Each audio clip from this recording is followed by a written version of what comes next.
Hello everyone, Medical Esthetician Len here at katulad po ng palagi ninyo nakikita sa aking mga posts, tungkol po ito sa mga aesthetic procedure. So from facial treatment to laser treatment, yun po yung aking ginagawa.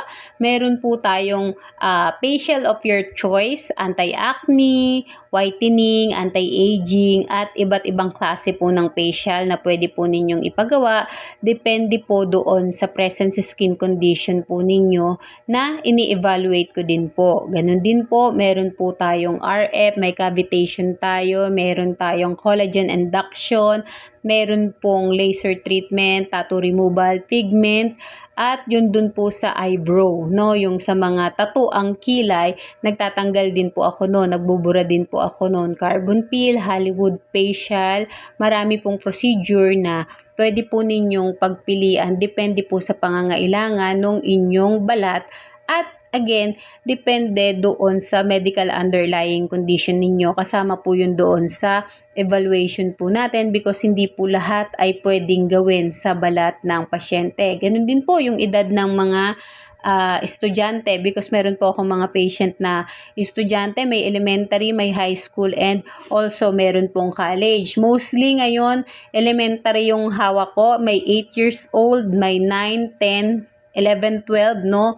Because nasa puberty stage na po sila, nagsisimula na po yung pagtubo ng mga tigyawat sa kanilang mga mukha, minsan po doon sa leeg at doon po sa batok. So, kapag ganun po, palagi ko pong sinasabi at kagaya po na nakikita ninyo sa post ko na even po yung anak ko ay tinitreatment ko na, yun pong mga ginagamit ko kapag po teen ay hypoallergenic po. At the same time, kahit naman po sa adult, meron lang pong specific at saka special ingredients na ginagamit para doon po sa mga bata dahil masyado pa pong sensitive talaga yung skin niya. Again po, palagi ko rin pong sinasabi sa vlog, lahat ng balat ay sensitive.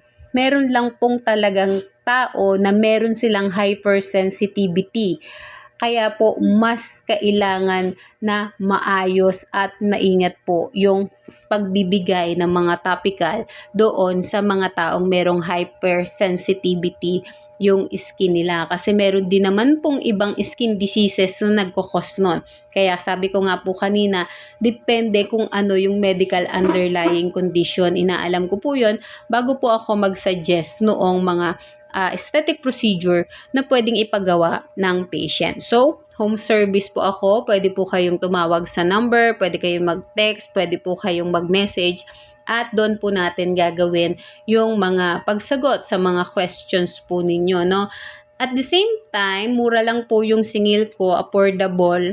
Pagdating po sa mga bata talaga, minsan po ang ginagawa ko, nagbibigay na din ako ng mga libreng samples para kapag naging okay doon sa mga samples yung kanilang mga skin condition, hindi na po kailangan i-treatment. Pero pag meron pong mga active na acne, yan po ay talaga pong kailangan linisin. So, i-basic facial lang po yan gamit yung mga hypoallergenic na ingredients natin. Kagandahan po niyan, pwede ko po kayong puntahan sa bahay dahil nga po home service ako. Pero kung malapit naman po kayo dito sa bahay namin, pwede naman po kayo na dumalaw dito sa simple lang po naming bahay. Ano? At the same time, mura lang po talaga yung aking singil pagdating po doon sa mga bata at saka doon sa mga high school dahil hindi pa naman sila ganun karami ng income, no? So yun lang po, like and share our video and God bless everyone. Merry Christmas and Happy New Year!